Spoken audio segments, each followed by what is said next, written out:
She was just driving to the grocery store, nothing unusual, until a racist cop pulled her over and within seconds changed her life forever. What this officer didn't know was that the woman he shot wasn't just any driver, she was a decorated Navy officer. And when the truth came out, the U.S. military showed up at his door. What really happened that day? Before we dive into this story full of shocking twists, sit back, relax, hit like and subscribe so you don't miss more stories like this. The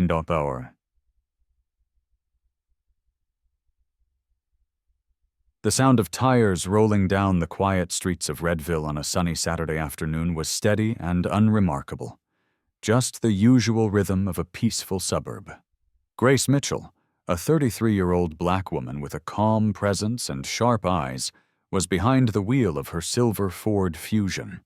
She wore a simple gray sweatshirt and jeans and was headed to the grocery store to pick up a few things for her family's weekend dinner. Nothing about her or her car stood out. She wasn't speeding, she wasn't on her phone, she didn't run a stop sign. Still, when she passed a police cruiser parked along Maplewood Drive, the lights suddenly flashed red and blue in her rearview mirror. Grace pulled over without hesitation, slowing her car to a smooth stop on the right side of the street. Her hands stayed on the steering wheel, exactly where they were supposed to be. She took a breath, steady and slow. This wasn't the first time she'd been pulled over, but something about this moment made her uneasy. She glanced at her dashboard. No issues. Her taillights had been checked recently. Everything should have been fine. The driver's side door of the patrol car swung open. Officer Dale Hargrove stepped out. He was in his mid-40s, white, with a square jaw and a glare that could cut through glass. His partner, Officer Miguel Rivera, younger and visibly more hesitant, followed a few steps behind, scanning the area nervously. Hargrove walked with purpose toward Grace's car, one hand already resting on his belt near his holstered weapon. "Turn off the engine. Get out of the car, now," he barked. Grace froze for a second. "Did I do something wrong, officer?" she asked politely, keeping her tone level, respectful. "Did I stutter? I said out!" Hargrove snapped. Rivera looked uncomfortable, but said nothing. Grace did as she was told. She slowly opened her door, stepped out, and held her hands up just in case. Her movements were careful and deliberate. She wanted no trouble. "I'm just going to the store. Everything okay?" she asked, her voice steady, but there was a hint of worry in her eyes. Hargrove didn't answer. His eyes moved up and down, sizing her up, reading into things that weren't there. Grace stood still, breathing in slowly. The street was quiet, except for the buzz of the cruiser's engine and the distant bark of a dog. She had no idea that this routine stop was about to change her life forever. Grace stood still on the sidewalk next to her car, both hands raised above her shoulders, palms open. She had no weapon, made no sudden moves, and gave no reason for alarm. She didn't speak again, hoping her quiet compliance would de-escalate whatever tension was in the air. Her eyes shifted briefly toward Officer Rivera, hoping for some kind of reassurance. But he just stood a few feet behind his partner, his jaw tight, his eyes darting between Grace and Hargrove. Officer Hargrove stepped closer, his face flushed, his right hand never leaving his holster. There was something in his eyes, something angry and personal, like this moment had nothing to do with a traffic stop. "What are you hiding?" he snapped. Grace blinked, confused. I'm not hiding anything. You can check the car. I'm just headed to Publix to pick up some things for dinner." "Lying," Hargrove muttered under his breath. "You think I don't know what's going on here?" Before Grace could respond, he shouted again, "Turn around! Face the car!" She hesitated for just a second, surprised by the sudden escalation. But she turned slowly, step by step, and faced the side of her vehicle, her hands still raised. As she moved to place them on the roof of her car, the unimaginable happened. Without warning, without any further command or threat, Hargrove pulled his gun. Rivera's breath caught in his throat, and he took an involuntary step back, A single deafening gunshot split the air. Grace's body jolted forward as the bullet tore into her right shoulder. A gasp escaped her lips, and her knees gave out beneath her. She collapsed to the sidewalk, one hand grabbing at her bleeding shoulder, the other bracing her fall. Her gray sweatshirt began to darken quickly, with a deep red stain. She groaned in pain, curling slightly as she tried to breathe through the shock and agony. Rivera stood frozen. For a few seconds, he couldn't move, couldn't think. The only sound was the ringing in his ears from the gunshot and Grace's strained, painful breathing. "What the hell did you do?" Rivera finally choked out. Hargrove didn't answer. He stood there, gun still raised, his chest heaving. His expression flickered, half rage, half realization. He looked down at Grace, bleeding and shaking on the concrete, and for a moment something like fear crept across his face. "She was reaching for something," he said, more to himself than to Rivera. "No, she wasn't," Rivera replied quietly. Grace lay there, her voice weak but clear. Why did you shoot me?" Hargrove ignored her. He walked back toward the patrol car, looking around the neighborhood. A few curtains in nearby windows twitched. Somewhere a dog barked again. It was quiet, but not empty. People had heard the shot. Rivera rushed to Grace's side, finally shaking off his paralysis. "Stay with me," he said, pulling out his radio with trembling hands. "Dispatch, officer needs EMS on Maplewood Drive. Civilian down. Gunshot wound? Critical condition?" Grace's eyelids fluttered. "My name's Grace Mitchell. Call my mom." Rivera nodded, fighting the lump rising in his throat. "You're gonna be okay. Help's coming." But he knew, deep down, that something irreversible had just happened. Officer Hargrove paced beside the patrol car, his hands shaking slightly. He kept glancing around the neighborhood, as if hoping no one had seen what had just happened. But he knew better. That gunshot had echoed too loudly. Someone had to have heard it. Someone had to be watching. He turned back toward Officer Rivera, who was still kneeling beside Grace, pressing his hands gently near the wound to slow the bleeding. "Step away from her," Hargrove barked. Rivera looked up, stunned. "She's bleeding out. We need to keep pressure on the wound." "I said back off," Hargrove snapped. "You don't touch anything. We need to secure the scene." He stormed toward the squad car, opened the trunk, and pulled out a small evidence bag. Rivera stood up slowly, eyes narrowed, watching as Hargrove reached back into the car and pulled out a folding knife with a worn black handle. Rivera's heart sank. "You're not serious," he said. Hargrove didn't respond. He walked over to the spot where Grace had collapsed, now smeared with blood. With a quick glance around, he tossed the knife onto the ground about a foot away from her hand. Rivera's voice trembled. "She didn't have that. That wasn't in the car. I checked." Hargrove turned sharply, eyes blazing. "You listen to me," he growled. "This is how it's going to go. She reached for something. We found a knife. I gave her a command, and she refused. End of story. You back me up, and we walk out of this. You say anything else, and your life gets real complicated. You understand me?" Rivera didn't answer. His jaw clenched, his fists tight at his sides. Every part of him wanted to shout that it was wrong, that she didn't deserve this, but his voice was stuck somewhere between fear and disbelief. A voice crackled over the radio. "Unit 214, EMS en route. ETA 5 minutes. Across the street, the front door of a small yellow house creaked open.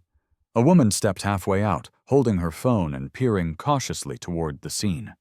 She didn't say anything, but Rivera caught the reflection of her phone camera. She was recording. Rivera's eyes met hers for a split second. Maybe someone else had seen. Maybe the truth wouldn't stay buried. Hargrove didn't notice her. He stood tall again, arms crossed, rehearsing his story in his head. But Rivera knew this wouldn't end the way Hargrove thought it would. Not this time. The ambulance arrived just minutes later, Paramedics rushed out with a stretcher, moving quickly but carefully. Grace was barely conscious, her breathing shallow, her skin pale from blood loss. As they worked to stabilize her, one of them asked, "What happened?" Officer Hargrove stepped forward before Rivera could answer. "She reached for a weapon. I had to act. Standard procedure," he said, his voice steady but cold. Rivera said nothing. He stood nearby, staring at the blood-stained sidewalk, the folding knife still lying on the ground like a planted lie. He could hear his heartbeat in his ears, louder than the sirens. Once Grace was loaded into the ambulance and on her way to Redville General Hospital, the officers remained behind to answer questions from the responding sergeant. Hargrove repeated the same story. Grace resisted, refused to comply, reached for something suspicious.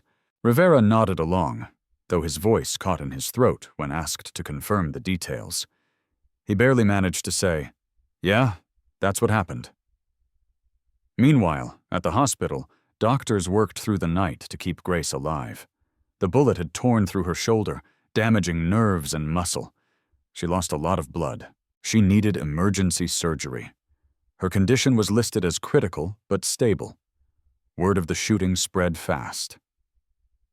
That same night, Grace's mother received the call no parent ever wants. She dropped the phone when she heard the words, "gunshot wound."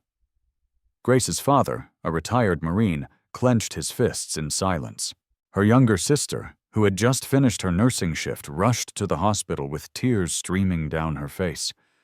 But they weren't the only ones who got the news. One of Grace's Navy colleagues, Lieutenant Commander Rachel Banks, saw a brief report on local news. A woman had been shot by police during a routine traffic stop. The name wasn't mentioned, but something didn't sit right. Later that night, Rachel got the call from Grace's family, confirming their worst fears.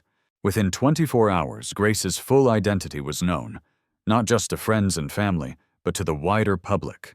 Captain Grace Mitchell, decorated U.S. Navy officer, combat veteran, community volunteer, daughter, sister, leader. The headlines changed almost overnight. What had first been described as an officer-involved shooting now read, "Navy officer shot by Redville police." Photos of Grace in uniform, standing tall with her unit overseas, appeared beside images of the crime scene. Public reaction was swift. Outrage grew. People demanded answers. How could a war hero be gunned down on her own street while doing nothing wrong? The quiet city of Redville was about to face a storm it had never seen before. And the story was just beginning. The U.S. Navy didn't wait long to respond. As soon as news reached the base where Grace had been stationed just weeks earlier, her commanding officer contacted the Navy's Office of the Judge Advocate General. Within 48 hours, a formal request was made to the Department of Justice and local Redville authorities to allow military investigators to assist in the case. Grace Mitchell wasn't just a citizen. She was an officer who had served her country with honor. The Navy had every right to demand answers. A team from the Navy Criminal Investigative Service, NCIS, was dispatched to Redville. These weren't ordinary agents. They were some of the best, trained in combat zones, skilled in forensic analysis, and experienced in dealing with local departments that tried to cover up their mistakes. Their presence alone sent a clear message. This would not be brushed aside. Redville's police department, already under pressure from the growing media storm, tried to act cooperative. But inside the station, tensions rose. Officers whispered in corners. Some defended Hargrove, others kept their heads down. And Officer Rivera? He barely slept. The lie he had nodded along with was now burning a hole through his conscience. As the NCIS team began its work, they started by reviewing the police reports. Hargrove's statement was short and vague. Rivera's was nearly identical, but lacked the usual confidence and clarity expected from someone sure of what they'd witnessed. That alone raised red flags. Then came the physical evidence. The supposed knife? It had no fingerprints. Not Grace's, not anyone's. It also didn't match any object seen inside her car during the first sweep. Body cam footage from Hargrove was suspiciously missing, said to be malfunctioning at the time. But that explanation didn't hold up under scrutiny. And then, the turning point. Doorbell camera footage. A neighbor across the street had a Ring camera installed just above her front porch. She hadn't reviewed it until a few days later, too scared to even open her door after the shooting. But once she saw what her camera had captured, she sent the footage straight to Grace's family. The video showed everything. Grace stepping out of her car, her hands raised. No sign of a struggle. No aggressive movement, no weapon in sight. And then, the gunshot. The Navy investigators now had what they needed to push forward. The pressure on Redville's police department became unbearable. Reporters camped outside the station. Protesters gathered near City Hall, holding signs with Grace's photo and phrases like, "Protect our heroes," and "Justice for Grace." It was no longer just a local matter. It had become national, and the people weren't going to stay silent. Not this time. Officer Miguel Rivera sat alone in his small apartment, the curtains drawn shut and the television muted.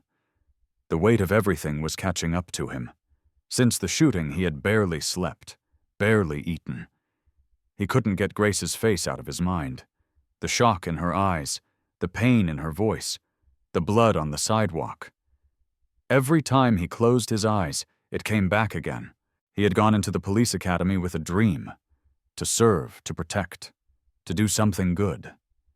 But in just a few short months, that dream had been torn apart by one trigger-happy officer and a system that seemed more interested in saving face than saving lives. Rivera had already been interviewed by the Navy investigators once. He gave the same story he wrote in the report. But they had seen the footage. They knew. And Rivera knew they weren't going to stop digging until they got the full truth. On a cold Tuesday morning, he sat across the table from the NCIS lead investigator for a second time. The atmosphere was calm, not aggressive. No shouting, no threats, just a quiet room and a recorder on the table. "We're not here to trap you, Officer Rivera," the investigator said gently. "We just want the truth. You saw what happened. You know what's right." Rivera stared at his hands for a long time. Then, slowly, he began to speak. He told them everything. He described how Hargrove had chosen to pull Grace over without reason, how she was polite and compliant the entire time, how she never showed a weapon or made any threat. He told them about the moment Hargrove fired without warning, and finally he described how Hargrove planted the knife, then ordered him to stick to the story. His voice broke halfway through. He wiped his eyes and kept going. "I was scared," he admitted. "He's been on the force for years. I'm just a rookie, but I can't keep lying. Not when someone nearly died. Not when it's Grace." The confession was recorded, signed, and submitted as formal evidence. That same evening, Rivera called Grace's mother. He introduced himself, apologized, and through tears told her the truth. "Your daughter did nothing wrong. I'm sorry I didn't speak up sooner." Word spread fast. The media reported Rivera's confession the next day. Protesters cheered his decision to come forward. Some still criticized him for staying silent in the first place, but many others saw him as a young man trying to make things right. Rivera didn't know what his future would look like, whether he'd keep his badge or be forced out. But he did know one thing. He had finally done the right thing. And that mattered more than anything. The courtroom was packed. Rows of pew-like benches were filled with reporters, veterans, local residents, and supporters wearing pins with Grace's face and the words, "Justice for Grace." Asterisk. After weeks of investigations, interviews, and media attention, the trial of Officer Dale Hargrove had finally begun. Outside, protesters stood quietly with signs, while inside, a hush of anticipation filled the room. Hargrove sat at the defense table, wearing a dark suit and a stern expression. His lawyer whispered in his ear, but he barely responded. Across the room sat Grace's family, her father stiff and composed in his old Marine dress coat, her mother clutching a small Bible, and her younger sister seated with arms folded tightly across her chest. Then the room shifted. The doors at the back opened, and for a moment, all eyes turned. Grace Mitchell, dressed in a navy blue blazer, entered the courtroom in a wheelchair. Her right arm was still bandaged and resting in a sling. The room went completely silent as she was slowly wheeled down the aisle and into position beside her attorney. Even in a wheelchair, even weakened, she carried herself with strength. She nodded politely at the judge and looked directly at Hargrove. He looked away. Over the next several days, the prosecution laid out their case with methodical care. They played the doorbell camera footage in full. The entire courtroom watched as Grace calmly stepped out of her car, raised her hands, and stood still. Then the sound of the gunshot. Gasps filled the room. The footage alone was devastating. But the strongest moment came when Officer Rivera took the stand. He sat with his shoulders square and voice steady as he told the jury everything. His testimony was detailed, honest, and deeply personal. He admitted his fear, his silence, and how he finally chose to speak up because the truth mattered more than protecting a broken system. He described Hargrove's threats, the planted knife, and the pressure to lie. The defense tried to argue that Hargrove believed he was in danger, but the video, Rivera's confession, and Grace's military background undercut that argument completely. When it was Grace's turn to speak, the courtroom listened in silence. Her voice was soft, but unwavering. She described the pain, not just the physical but the emotional, of being shot in her hometown, of waking up in a hospital unsure if she'd ever use her arm again, of having to explain to her young nieces why someone in uniform had hurt her. "I've worn this country's uniform," she said. "I've followed orders, protected others, and risked my life for strangers overseas. But on that day I wasn't treated like someone who served. I was treated like someone who didn't belong." Her words left many in the courtroom wiping their eyes. After several hours of deliberation, the jury returned. Guilty? On all counts. The judge, known for being firm and fair, delivered the sentence. 30 years in federal prison for aggravated assault with a deadly weapon under color of law, evidence tampering, and civil rights violations. The courtroom didn't erupt in cheers, just quiet relief. Justice had spoken. Grace sat still, tears sliding down her cheeks. Her family embraced her gently. It wasn't just about one officer. It was about sending a message. No one is above the law, not even those in uniform. After the trial, Redville was never the same. The police department, once a place where complaints were quietly filed away and forgotten, was now under constant oversight. The Department of Justice had launched a formal review, and with pressure from the public and military officials, sweeping reforms were put in place. New leadership took over. Mandatory bias and de-escalation training became the standard. Every patrol car was outfitted with new, high-resolution body cameras, and officers were now required to check and test their equipment before every shift. No more camera malfunction excuses. A community review board was formed, diverse, independent, and fully empowered to investigate use-of-force complaints. People from Redville who had once been too afraid to speak out now had a voice. As for Officer Miguel Rivera, he turned in his badge voluntarily. Though he was never charged, he knew he could never wear the uniform again. But he didn't disappear. He spoke publicly, at schools, at community centers, at police forums, about the danger of silence and the importance of speaking up. "It's not enough to wear the badge," he told one group of recruits. "You have to live up to it." Grace, too, found herself in a new chapter. Her injuries would take a long time to heal. She still had limited movement in her right arm, and doctors weren't sure if she'd ever regain full strength. But she was alive. She was standing, figuratively, if not yet physically, and she wasn't backing down. Offers poured in. She was asked to speak on national panels about justice reform, invited to military academies to talk about leadership and resilience, and even appeared on television programs to share her story. But Grace stayed grounded. She turned down most of the media appearances. Instead, she focused on visiting schools, meeting with local law enforcement groups, and talking directly to people affected by the system. "I didn't choose to be an example," she often said. "But if I'm going to be one, I want it to matter." One sunny afternoon, months after the trial, Grace returned to the quiet street on Maplewood Drive. Her car had long since been towed away, and the sidewalk had been cleaned. But the memory remained. She stood, this time without a wheelchair, on the same spot where everything changed. Not to relive it, but to reclaim it. Grace Mitchell had survived something unimaginable. But more than that, she had turned pain into purpose, injustice into action, and silence into strength. Her story, though born from tragedy, became a symbol of hope, and a reminder that real change begins when we refuse to look away. Grace's journey reminds us that uniforms don't always mean justice, and silence can be just as dangerous as violence. Her courage in the face of pain, and Rivera's decision to finally tell the truth, sparked change not only in their city but in people's hearts. This wasn't just about one shooting. It was about a system that needed to be held accountable, and the bravery it takes to confront it. In a world that often looks away, Grace stood up.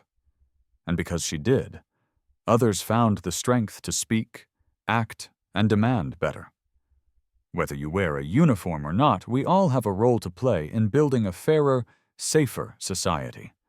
One where truth matters, and justice isn't just a word, but a reality for everyone. If this story moved you, or made you think differently, don't forget to subscribe to our channel. We bring you real, powerful stories like this every day. Stories that inspire, reveal truth, and remind us that one voice, when used bravely, can change everything.